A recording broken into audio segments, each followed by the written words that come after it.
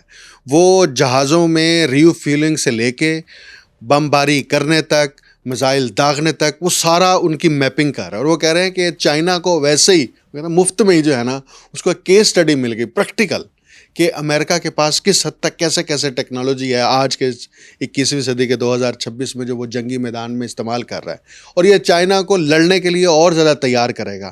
آپ سمجھتے ہیں کہ چائنا اس جنگ میں براہ راست کودے بغیر وہ نتائج حاصل کر سکتا ہے کہ وہ امریکہ کی یا دنیا کو یونیپولر سے نکالنے میں مدد مل سکے؟ بہت اچھا سوال ہے آپ کا. میں ذاتی طور پر یہ سمجھتا ہوں کہ چائنا بنیادی طور پر ہے کہاں پر کھڑا ہے. تو اب کہہ لیں کہ مجھے بہت شروع سے ہی جب سی پیک آیا تو مجھے چائنا کا پلان، چائنا کی رائزنگ پاور، اس کی نیچر آف کیپٹلزم، پھر آگے وہ سب کچھ دیکھنے کا موقع ملا. اور پھر میں بڑے قریب سے جا کے کچھ کانفرنسز وغیرہ میں بھی مجھے اندازہ ہوا. دیکھیں ایک چیز بہت کلیئر ہے انٹرنیشنل ریلیشنز میں اس وقت جب ہم دیکھتے ہیں تو چائنا کے جتنا چائنا سے کام آ رہا ہے ہم پڑھتے ہیں اس میں ہمیں ایک چیز نظر آ رہی ہے کہ چائنا کی دوڑ صرف اتنی ہے کہ وہ اس انٹرنیشنل ریلیشنز میں یا جو انٹرنیشنل سسٹم ہے اس کے اندر اپنا حصہ وصول کرنا چاہتا ہے. اچھا اکنامکلی بھی ہوگا یا یہ ابھی میں اس طرف آ رہا تھا کہ حصہ وصول کرنا چاہ رہا تھا اکنامکلی بھی. ٹھیک ہے. پھر وہ انٹرنیشنل لا میکنگ میں اس وقت آپ کو پتا ہے ملٹی لیٹرل سسٹم کو چائنا بچا رہا ہے. جو انٹرنیشنل سسٹم بنایا ہوا تھا جس کو خود توڑ رہے ہیں یورپین اس کو بچانے والا بچا رہا ہے. ابھی بھی چائنا بچا رہا ہے. ایگزیکٹلی. اس کا مطلب یہ کے مقابل بھی جو سسٹم کھڑا کیا وہ بھی کہہ رہا ہے کہ ہم بچانا چاہتے ہیں. اگر ہم یہ سمجھتے ہیں کہ چائنا لڑے یا چائنا لڑے گا یا چائنا لڑے بغیر کو حصہ وصول کر لے گا مجھے لگتا ہے اس کی لمٹ آ رہی ہے. اسپیشلی یہ ایک دو واقعات وینیزویلا والا دیکھیں. اب وہ at the same time Iran میں اور ایٹ دی سیم ٹائم وہ ایران کو کنڈیم کر رہا ہے، at the same time wait کر رہے ہیں کہ ٹرمپ وزٹ کرنے والا ہے. ان کی نظر ٹرمپ کی وزٹ پہ ہے تو وہاں پر کیا بارگین کریں گے. تو کیا واقعی چین اپنی ملٹری پاور کے یوز کے بغیر کیا کچھ لے لے گا؟ تو آپ کا سوال بڑا دلچسپ ہے. اس حوالے سے مجھے ایسے لگتا ہے کہ اگر امریکہ سروائیو کر جاتا ہے یہ جو لڑائی ہے اسپیشلی اس لڑائی میں دو رزلٹ نکلیں گے.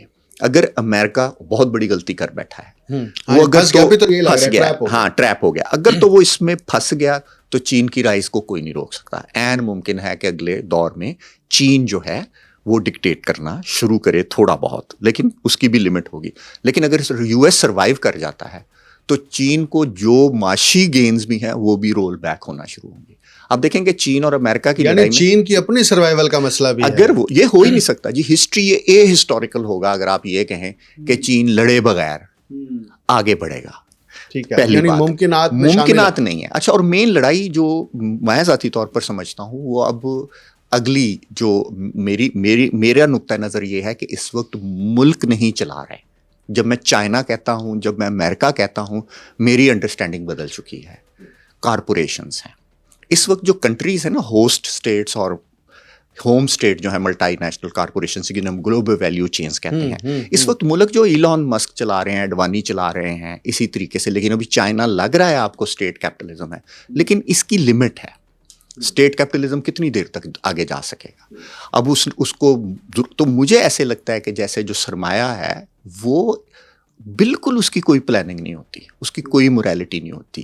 تو آپ دیکھ نہیں رہے کہ اس وقت آپ اب بڑا دلچسپ بات ہے کہ موریلٹی کوئی نہیں ہے اس وقت. اس کی وجہ کیا ہے کہ اسٹیٹ پہلے جو لبرلزم تھا، لبرلزم میں ایک چیز آپ نے دیکھی ہوگی کہ جو اکنامکس کی سائنس ہے، جو آپ ایڈم سمتھ کے آج 250 سال، تو وہ اس نے جو کہا تھا، اس نے یہی کہا تھا نا کہ مارکیٹ کو اکنامکس ایگزسٹ نہیں کرتی تھی. There was no separation of economics from society. تو اکنامکس کو تو انوینٹ کیا ایڈم سمتھ جیسوں نے. تو انہوں نے کہا کہ جی اس کا پیور کام انٹرسٹ پروفٹ ہے. تو سوال ہے موریلٹی کس کے پاس ہوگی؟ موریلٹی کی ساری ڈیوٹی لبرلزم کس پر ڈال دیتا ہے؟ اسٹیٹ پر ڈال دیتا ہے. ٹھیک ہے، ہم لبرلزم میں رہے. لیکن اب تو لبرلزم سے آگے ہم نیو لبرلزم میں اب جو بڑا کم ہمارے پروگریسو لوگوں کو بھی پتا ہے کہ لبرلزم اور نیو لبرلزم میں فرق مینلی یہ ہے کہ جو موریلٹی تھی وہ اسٹیٹ کا ڈومین نہیں رہی. کیونکہ اسٹیٹ کو کہا آپ کچھ بھی نہیں, تو اسٹیٹ کا لاجک بھی بن گیا مارکیٹ کا لاجک. تو اسٹیٹ دوسرے الفاظ میں وہ جو سیپریشن تھی اکنامکس اور اکانومی اور پالیٹکس کی, اسٹیٹ اور سول, وہ کولیپس کر دیتا ہے لبرلزم. تو جو موریلٹی ہے وہ اسٹیٹ کے علاوہ, اب جب ہم کہتے ہیں کارپوریٹ سوشل رسپانسبلٹی, ہم اس کو کہتے ہیں کہ کارپوریشن کو موریلٹی, ان کی کیا موریلٹی ہوتی ہے؟ نہیں ہے, ظاہر ہے وہ اسٹیٹ کی موریلٹی. وہ تو ویسے جنگوں کے اندر سے جہاں جی بالکل بات کی, میں جنگوں میں سب سے زیادہ پروفٹ تو یہ کارپوریٹ سیکٹر اٹھاتا ہے. میں اسی لیے کہنا چاہ رہا ہوں کہ یہ اس وقت ہوسٹیج ہیں, جو اسٹیٹ ہے ہوسٹیج ٹو دو. اب اس وقت یہ ہے کہ اے آئی میں شیئر کس کا ہوگا, ہاں جی, اگلی لڑائی میں کس نے لینا ہے, تو اس کے لیے لڑائی ہو رہی ہے بیسیکلی. یہ وہی ہے نا کہ ابھی امریکہ کے اندر جو ہے 2 بڑی اے آئی کی کمپنیاں, ایک اوپن اے آئی, ایک اینتھروپک جو ہے. جی, جب ایک کمپنی نے پینٹاگون کو ریفیوز کیا کہ ہم آپ کے پورے اے آئی کو ایکسیس دیں گے, تو اوپن اے آئی میدان میں آئی, انہوں نے کہا ہمارے ساتھ ایگریمنٹ کر لو, ہم آپ کو ڈیٹا بھی دیں گے, ایکسیس بھی دیں گے, آپ اس جنگ کے اندر استعمال کریں. یعنی اگر کمپنی کو ایک شمولیت سے پروفٹ نظر آ رہا ہے تو وہی اس کا ایمان ہے, وہی اس کا سارا کچھ ہے, اس سے کوئی سروکاز نہیں ہے جو آپ کہہ رہے ہیں کہ موریلٹی ہوگی یا موریلٹی ہونی چاہیے. تو یہ جو خود امریکہ کے اوپر بھی یہ الزام نہیں ہے, یہ ایویڈنٹ ہے کہ وہاں کارپوریٹ ڈیموکریسی ہے. تو دنیا میں جہاں جہاں بھی ڈیموکریسی اپنی جس بھی شکل میں موجود ہے, اگر وہاں کارپوریٹ ڈیموکریسی نہیں ہے تو آپ یہ سمجھتے ہیں کہ وہ جمہوریتیں یا وہ ممالک جہاں پہ تھوڑی بہت ریزسٹنس ہے, وہ نیو لبرلزم کے اس ہتھیار اور اس واردات کا مقابلہ کرنے کی ابھی بھی سکت رکھتی ہیں؟ بالکل بھی نہیں. اس کی وجہ ہم نے جو ویسٹ, اسپیشلی میں کہوں گا جو ویسٹرن مارکسزم ہے یا ویسٹ میں جو مزاحمت ہم سمجھتے تھے, وہ بنیادی طور پر سمجھتے تھے کہ سوشل ڈیموکریسی حل ہے. جب بھی کیپٹلزم کرتا تھا, کیپٹلزم کی ریپروڈکشن کی جو فلسفی ہے نا, کیپٹلزم نے اپنے آپ کو ریپروڈیوس کیسے کرتا تھا, جو 1970s میں یا آپ 80s میں, 80s تو خیر آ گیا تھا, نیو رائٹ آ گیا تھا, تو 60s وغیرہ میں تو کیپٹلزم اپنے آپ کو ریپروڈیوس کرتا تھا اسٹیٹ کے تھرو.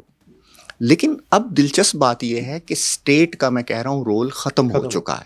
اگر آپ کہتے ہیں کہ اسٹیٹ اس کو کریکٹ کر لے گی, نہیں, کیونکہ اس کی بنیادی وجہ ہے کہ یہ جو پروٹیکشنزم آپ کو لگ رہا ہوگا کہ ٹیرف وار, یہ اچھا جو پہلے پروٹیکشنزم تھا وہ ہوتا یہ تھا کہ اسٹیٹ کمپنی کو چلا رہی ہوتی تھی, اسٹیٹ کو, کمپنی کو اسٹیٹ کی ضرورت ہوتی تھی. بالکل.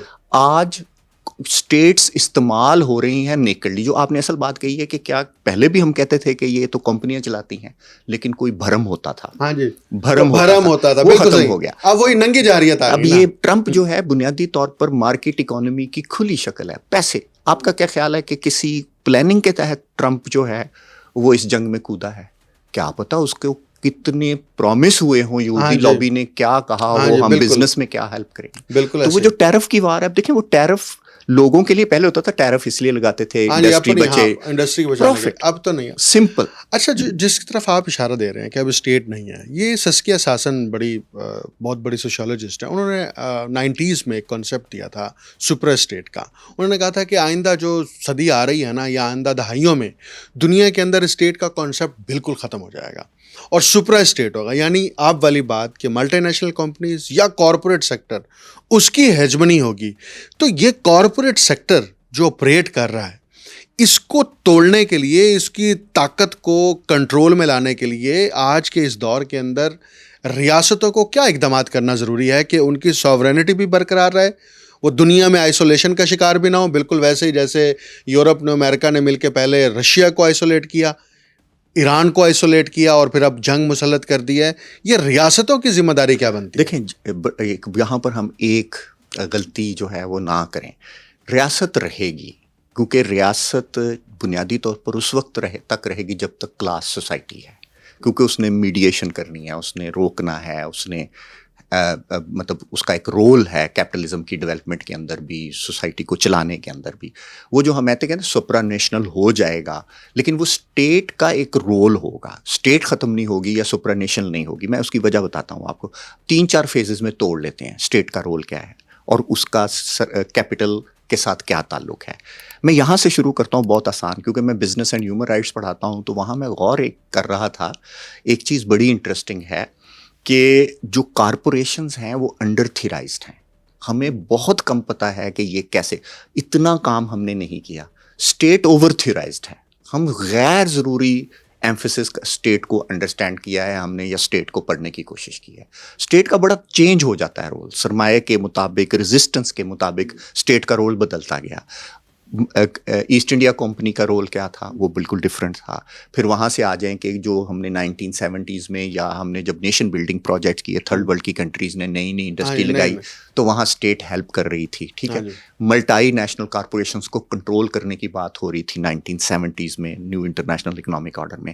تو وہاں سے ہوتا تھا کہ اسٹیٹ کا ایک رول تھا کیپٹلزم کو بچانے میں, کیپٹلزم کو پروموٹ کرنے میں.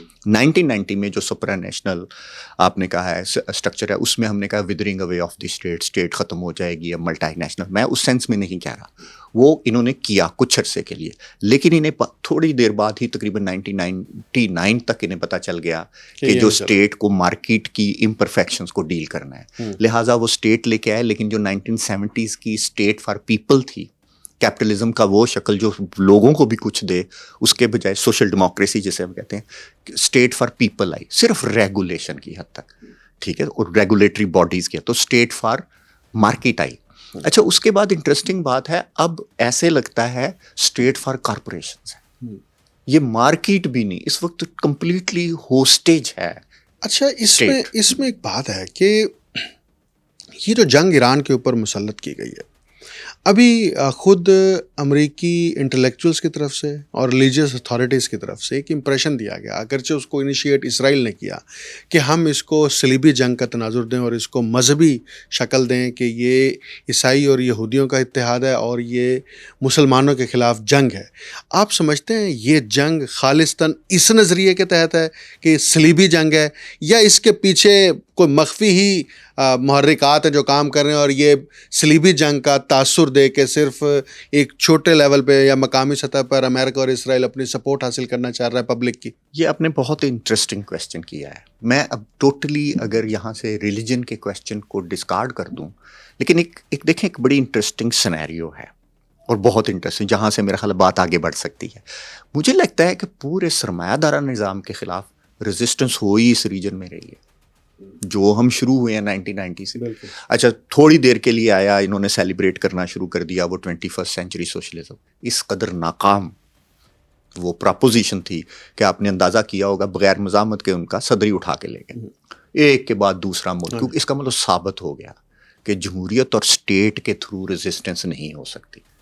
یہ سب جو یہ کارٹون ٹائپ, سوری مجھے کہنا پڑ رہا ہے, ممدانی ٹائپ, یہ نہیں ہے, یہ اسٹیٹ کے تھرو کچھ نہیں ہوگا. اب آپ حیران کن حد تک میں واپس آتا ہوں کہ یہ ریزسٹنس اسی ریجن میں کیوں ہو رہی ہے. اگر اسی ریجن میں ہو رہی ہے اور یہ ڈومیننٹلی مسلم پاپولیشن کا علاقہ ہے, تو پھر کہا جا سکتا ہے کہ اس کا یہ آسپیکٹ امپورٹنٹ ہوگا اگلی ریزسٹنس کے لیے. مجھے لگتا ہے کہ اسے میں صلیبی جنگیں نہیں کہوں گا, لیکن ایسے لگتا ہے جیسے ریزسٹنس ہوگی ہی اس ریجن میں اگلے 10-20 سال اور 30 سال. یعنی دنیا میں تبدیلی کی بنیاد شاید اس ریجن میں رکھی جائے. اور آپ کہیں کہ میں اسلام کو سائڈ پہ رکھ کے اور یہاں صرف وہ پالیٹکس کر سکوں گا, نہیں کر سکوں گا. صلیبی جنگ ہو نہ ہو, لیکن اس ایک بڑے خطے میں جہاں پر اسلام ہے, مسلم ممالک ہیں, ان کے وسائل کو لوٹا جا رہا ہے اور کوئی 200 سال سے ایسے ہو رہا ہے اور ایک بڑی لڑائی ہے. تو مجھے لگتا ہے کہ جیسے ایک اسپیشلی پچھلے 30-40 سال تو مسلم کنٹریز کے لیے 3 decades آف ہیومیلیشن ہے, شدید ہیومیلیشن ہے.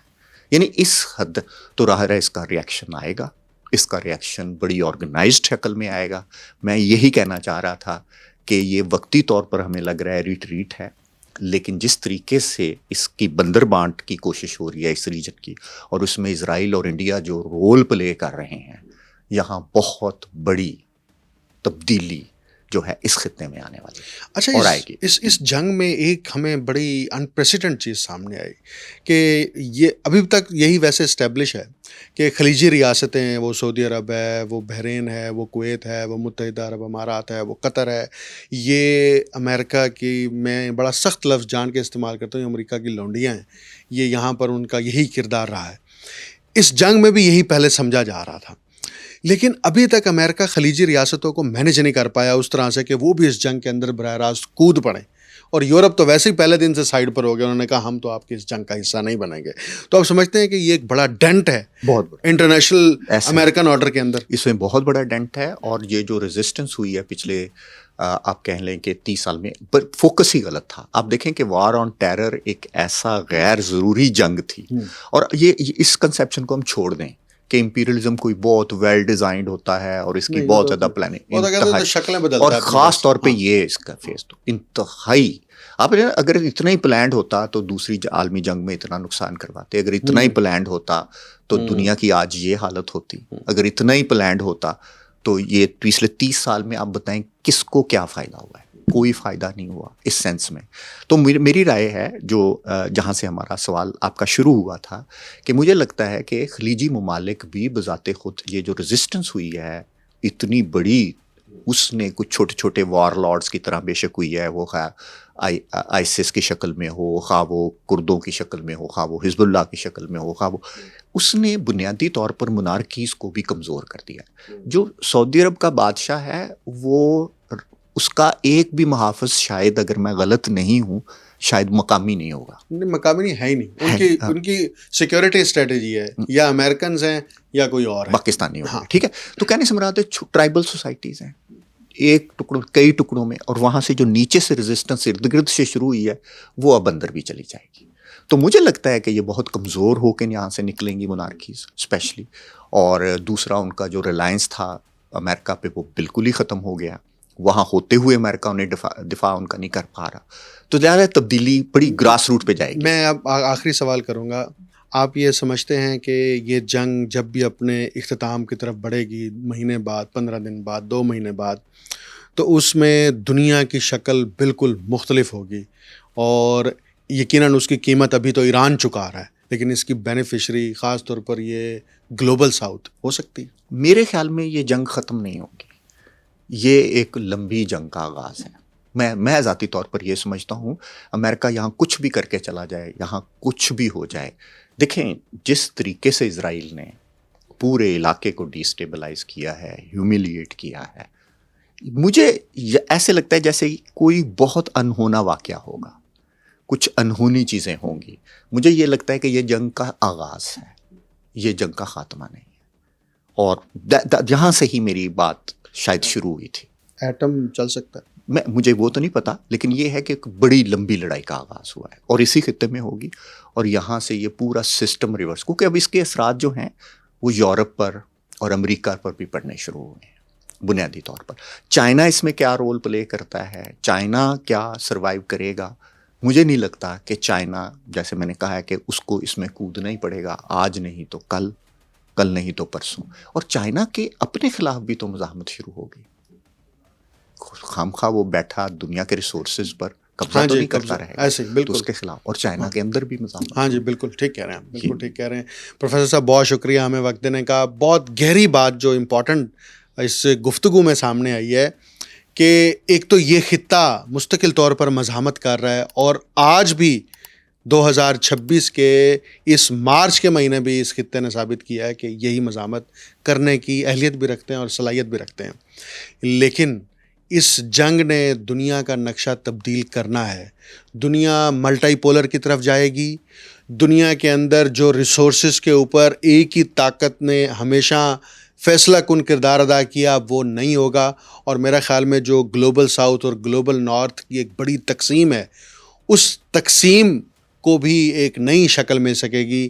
لیکن ایک بات اہم یہ ہے کہ ایران کی قوم، ایران کی حکومت اور ایران کی فوج نے یہ ثابت کیا ہے کہ وہ دنیا کے طاقتور ترین ملک، ایک نہیں 2 ممالک کا تن تنہا بھی مقابلہ کرنے کی صلاحیت رکھتے ہیں، اور یہی عزم جو ہے دنیا کا نقشہ بدلنے کا پیش خیمہ ثابت ہوگا. مجھے ڈاکٹر اکمل سومرو کو اجازت دیجیے. اللہ حافظ.